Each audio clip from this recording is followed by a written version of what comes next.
రెడ్డి గారు ఉన్నారు వైఎస్ఆర్ కాంగ్రెస్ పార్టీ తరపు నుంచి. చిన్నరెడ్డి గారు గుడ్ మార్నింగ్ అండి.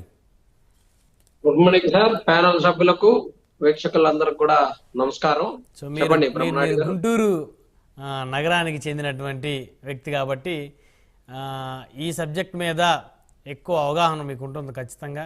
ఎందుకంటే రోసే గారు మీ గుంటూరు పార్లమెంట్లో ఆయన ఎంపీగా పోటీ చేశారు వైఎస్ఆర్ కాంగ్రెస్ పార్టీ తరపు నుంచి. సో మొత్తానికి నిన్న ఆయన రాజీనామా, జగన్ గారు ఢిల్లీలో ధర్నా చేస్తామంటే ఇక్కడ రోసే గారు రాజీనామా చేశారు. రాజీనామాతోటి ఇక తాజా మాజీలు ఎవరైతే ఉన్నారో ఒక్కొక్కరికి కూడా వెళ్ళాలనే ఆలోచన ఖచ్చితంగా స్పష్టమవుతుంది. ఇప్పటివరకు ఎవరు ముందు వెళ్ళాలా అంటే నేను ముందు వెళ్తే మళ్ళీ పబ్లిక్ ఏమని అనుకుంటారేమో, క్యాడర్ ఏమని అనుకుంటారేమో, ఓడిపోయి 40 రోజులు కూడా కాలేదు అప్పుడే పార్టీ మారిపోయారు, కండవ మార్చేశారని అనుకుంటారేమో అనేటువంటి కాస్త ఎంతో కొంత నీతి నిజాయితీగా ఆలోచించే వ్యక్తులు కాస్త భయంతో ఆగిపోయారు.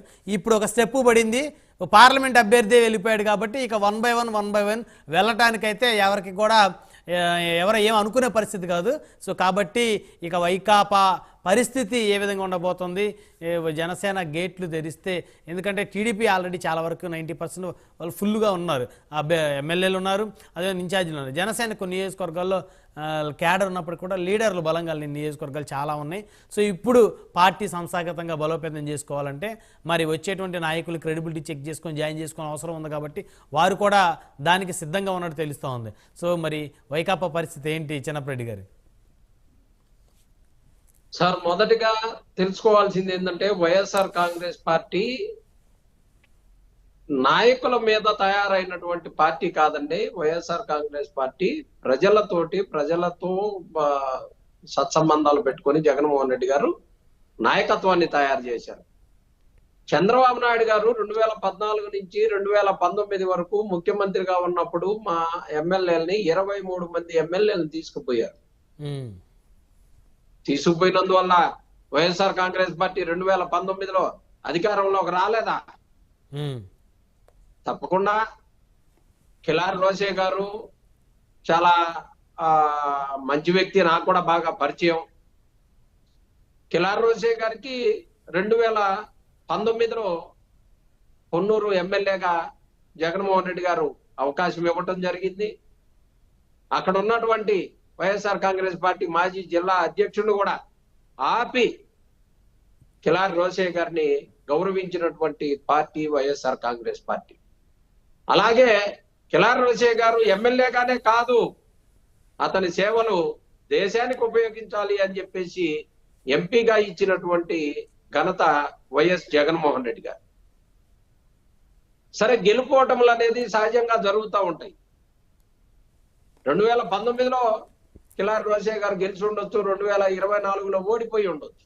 మరోసారి మళ్ళీ విజయం కోసం ప్రజలకి సేవ చేసే విధంగా ప్రజలకి అండగా ఉండి తెచ్చుకోవాల్సినటువంటి పరిస్థితి నుంచి ఈ రోజు వేరే పార్టీల్లో పోవటానికో లేకపోతే విరామం తీసుకోవటానికో తన యొక్క రాజీనామాని ప్రకటించడం జరిగింది.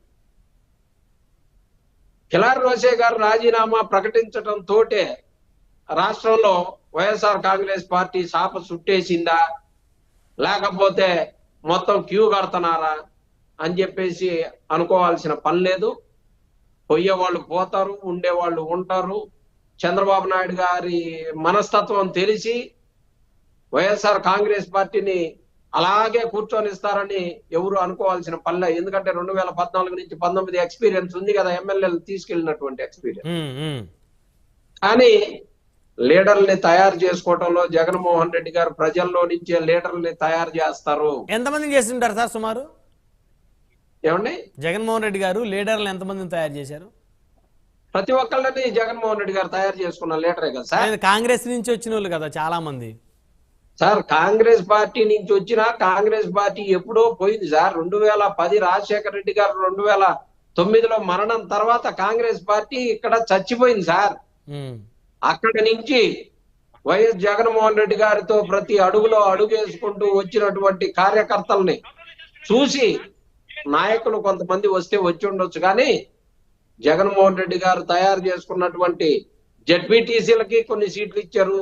జగన్మోహన్ రెడ్డి గారు తయారు చేసుకున్నటువంటి లీడర్లని ఎంతో మందిని ఆయన ఎమ్మెల్యేలుగా, ఎంపీలుగా, రాజ్యసభ సభ్యులుగా చేసినటువంటి గొప్ప నేత జగన్మోహన్ రెడ్డి గారు.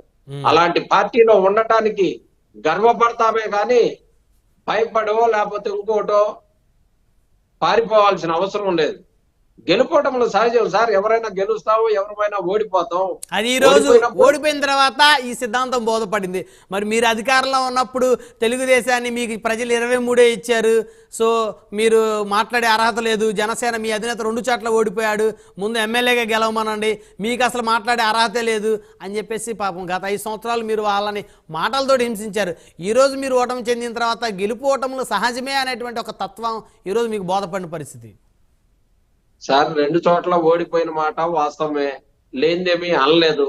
ఈ రోజు ఒకటి చెప్తున్నాను సార్. ఇందాక పవన్ కళ్యాణ్ గారు చాలా మాట మీద నిలబడ్డారు, అన్ని అనుకున్నట్టుగా చేస్తున్నారని చెప్పేసి జనసేనకు సంబంధించినటువంటి ప్యానల్ సభ్యులు అన్నారు. మొట్టమొదట చేయాల్సింది సుగాలి ప్రీతికి సంబంధించి మొట్టమొదటి కేసు అదే తీసుకుంటామని స్టేట్మెంట్ ఇచ్చిన మాట వాస్తవమా కాదా? దాని మీద ఈ రోజు అసెంబ్లీ జరుగుతా ఉంది. అసెంబ్లీలో దాని గురించి మాట్లాడి సుగాలి ప్రీతికి, ఎందుకంటే 2018లో చంద్రబాబు నాయుడు గారు అధికారంలో ఉండగా జరిగినటువంటి కేసు అది. మళ్ళీ ఇప్పుడు ప్రభుత్వం కూటమి ప్రభుత్వంలోకి వచ్చింది కాబట్టి సుగాలి ప్రీతికి న్యాయం చేసే విధంగా పవన్ కళ్యాణ్ గారు మాట్లాడాల్సిన అవసరం ఉంది. అది ఫస్ట్ చేస్తే పవన్ కళ్యాణ్ గారి మీద గౌరవం పెరుగుతుంది. ఖచ్చితంగా పవన్ కళ్యాణ్ గారు ఆ దిశగా న్యాయం చేయాలని, ఆ కుటుంబానికి కూడా న్యాయం చేయాలని చెప్పేసి కోరుకుంటా ఉన్నాం. ఇందాక మీరు ఒక విషయం అన్నారు కదా చిన్నప్పరెడ్డి గారు, పార్లమెంట్ లో చూడాలని చెప్పేసి రోసే గారికి గుంటూరు పార్లమెంట్ ఇచ్చారు. నిజంగా వాస్తవాలు కనుక మీకు తెలుసు, వాస్తవాలు నాకు తెలుసు. నేను గుంటూరు, కృష్ణా జిల్లాల్లో ఎలక్షన్స్ అప్పుడు నేను పర్యటించాను. అక్కడికి వెళ్ళి కంప్లీట్గా ప్రతి ఒక్క ఎమ్మెల్యేతో ఇంటర్వ్యూ తీసుకున్నాను. అసలు అక్కడ వైసీపీ నుంచి పోటీ చేయడానికి ఎవ్వరు ముందుకు రాని క్రమంలో పాపం రోసే గారిని ముందుకు తోశారు. ముందు ఉమ్మారెడ్డి వెంకటేశ్వర గారు కుమారుడికి సీట్ ఇచ్చారు. ఆయన 10-15 రోజులకే ఆయన సీట్ వదిలేసి ఆయన వెళ్ళిపోయాడు. ఎందుకంటే టీడీపీ, జనసేన, బీజేపీ కూటమి ఏర్పడిన తర్వాత ఆ పార్లమెంట్ కొట్టడం అసలు ఇంపాసిబుల్ అనేది అందరికీ తెలిసిన విషయం. అందులో మీకు బాగా ఎక్కువ తెలుసు, మీరు గుంటూరే కాబట్టి. సో రోసే గారిని బలవంతంగా తీసుకొని వచ్చి ఆయన్ని ఆ నిప్పుల కొలుమి మీద కూర్చోబెట్టారు. ఆయనకి ఇష్టం లేకపోయినప్పుడు అక్కడ వర్కౌట్ అవుతుందని తెలిసినప్పటికీ కూడా. సార్ అసలు రాష్ట్రంలోనే ఒక కాపు నేతకి గుంటూరు పార్లమెంటు సీట్ ఇస్తే గెలవటం అనేది ఎంత ఈజీ అంటే అంత ఈజీ. ఎందుకంటే కాపులు అధికంగా ప్రతి నియోజకవర్గంలో కూడా ఉన్నటువంటి పరిస్థితి. కిలారి రోసే గారికి కూడా విస్తృతమైన పరిచయాలు, ఆయన లోకల్ వ్యక్తి కావటంతో విస్తృతమైన పరిచయాలు ఉన్నటువంటి వ్యక్తి కావటం వల్ల ఇతను సమర్థుడు. ఆల్రెడీ ఎమ్మెల్యేగా చేసినాడు వైఎస్ఆర్ కాంగ్రెస్ పార్టీలో. వాళ్ళ సామాజిక వర్గం కూడా అతనికి సపోర్ట్ చేస్తుంది. మంచిగా మంచి మెజారిటీ తోటి మంచి ఎంపీ అవుతాడని చెప్పేసి ఆశించాం. అంతేగాని ఓడిపోతాడని చెప్పేసి బలవంతంగా కిలారి రోసే గారి మీద రుద్దే నియోజకవర్గం కాదండి అది. అవును, ఖచ్చితంగా అది వైఎస్ఆర్ కాంగ్రెస్ పార్టీ సాధించాల్సినటువంటి నియోజకవర్గం. సరే, రాష్ట్రం అంతా కూడా జరిగినటువంటి పరిణామాలు చూసి అందులో భాగంగా కిలారి రోసే గారు కూడా ఓడిపోవడం జరిగింది.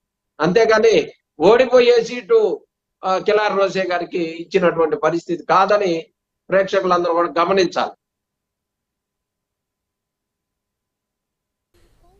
సో మొత్తానికి లీడర్లు పోయినా వైకాపాకి వచ్చే నష్టం లేదు అనేది చాలా బలమైనటువంటి ఆత్మవిశ్వాసంతో ఉన్నారు. ఎట్టి పరిస్థితుల్లో కూడా సార్ ఈ రోజు రాష్ట్రంలో జరుగుతున్నటువంటి దమనకాండని ఇక్కడ చెప్పుకోవడానికి గవర్నర్ గారి దగ్గరికి వెళ్ళినా, లేకపోతే ఇంకో చోట రిప్రజెంటేషన్ ఇచ్చినా, డీజీపీ గారికి చెప్పినా, హోమ్ మినిస్టర్ గారికి చెప్పినా, ఎవరికి చెప్పినా సరే ఇక్కడ జరిగేటటువంటి అరాచకాన్ని ఎవ్వరు ఆపే శక్తి ఇక్కడ ఉన్నటువంటి ప్రభుత్వానికి లేనటువంటి పరిస్థితులు కనబడతా ఉన్నాయి. రాష్ట్రంలో జరిగినటువంటి 31 మర్డర్లని ఈ రోజు ఢిల్లీ వేదికగా జగన్మోహన్ రెడ్డి గారు భారతదేశం మొత్తం కూడా చూసేటట్టు చూపిస్తే అక్కడ చూసిన వీడియోలను చూసి ఒళ్ళు గగురు పొడిచి ఈ ప్రభుత్వం ఒక్క నిమిషం కూడా ఉండటానికి వీల్లేదని ఇతర పార్టీల ఎంపీలు, అర్హత లేదని చెప్పేసి చెప్పినటువంటి ఎంపీలు అవి చూసి అంత బాధపడ్డారు. కానీ ఇక్కడ లోకల్ ప్రజలకు జరుగుతున్నటువంటి అన్యాయం గురించో అక్రమం గురించో ఇక్కడ లోకల్ నాయకులు లోకల్ ప్రభుత్వం స్పందించలేనటువంటి పరిస్థితుల్లో ఉండటం వల్లనే అది మనం ఢిల్లీలో ధర్నా చేయటం జరిగింది. దానికేదో ఇందాక కాంగ్రెస్ పార్టీని పిలిచారు, వాళ్ళని పిలిచారు, వీళ్ళని పిలిచారు, ఎవరిని పిలవలేదండి. వైఎస్ఆర్ కాంగ్రెస్ పార్టీ ఇక్కడ కార్యకర్తలకు జరుగుతున్నటువంటి వైఎస్ఆర్ కాంగ్రెస్ పార్టీ కార్యకర్తలకి జరుగుతున్న అన్యాయం గురించి ఢిల్లీ వైపు తీసుకెళ్తే ఏంటి ఇంత అన్యాయం జరుగుతుందా అని ఒకసారి చూద్దామని చెప్పేసి వాళ్ళందరూ కూడా వచ్చి వాళ్ళ మద్దతును తెలిపారు.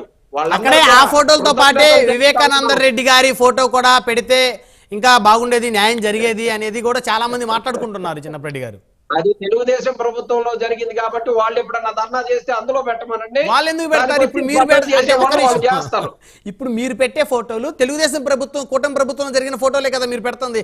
ఇది కూడా వారి ప్రభుత్వంలోనే జరిగింది కదా. ఇది కూటమి ప్రభుత్వం సార్. సరే, ఖచ్చితంగా తెలుగుదేశం 19లో జరిగినటువంటి వాటిని పట్టుకొని తిరుగుతానంటే తిరగమనండి. రోజు లేచిన దగ్గర నుంచి ఈ పాత ఈ కొత్త వాటి గురించి, జరిగిన వాటి గురించి మాట్లాడేది లేదు. వాటికి కేసులైనవి, విచారణ జరుగుతుంది. ఇప్పుడు జరిగిన ఇన్సిడెంట్స్ కి ఎవరైనా కేసులు పెట్టకుండా స్వేచ్ఛగా నేరస్తులు వదిలేశారా? నిన్నటికి నిన్న ఏదా సామిరెడ్డి గారిని పెదకొరపాడు నియోజకవర్గంలో 2 కాళ్ళు 2 చేతులు ఎర్రగొట్టారు సార్. అతను చీమకు కూడా హాని చేయనటువంటి వ్యక్తి, చీమకు కూడా హాని చేయడు. చీమ అతను చచ్చిపోయిందంటే పక్క నుంచి పోయేటటువంటి వ్యక్తి. అలాంటి వ్యక్తిని నరక యాతన పెట్టి 15 మంది రాడ్లు తీసుకొని కొట్టి నరక యాతన పెట్టారు సార్. అలాంటి ఇష్యూస్ ని దేశం మొత్తం చూసేలా చేసి ప్రజలందరూ కూడా ధైర్యాన్ని నింపినటువంటి జగన్మోహన్ రెడ్డి గారు ఇలా ఖచ్చితంగా ఇంకా రాష్ట్రపతి గారిని కానీ, ప్రధానమంత్రి గారిని కానీ, అక్కడ అమిత్ షా గారిని కానీ కలిసి ఇక్కడ ఉన్నటువంటి జరిగేటటువంటి అరాచకాలని మరొకసారి వాళ్ళ ముందుకు తీసుకెళ్లేటటువంటి పరిస్థితి ఉందని తెలియపరుస్తారు. మళ్ళీ వస్తానంటే సుధాకర్ గారు.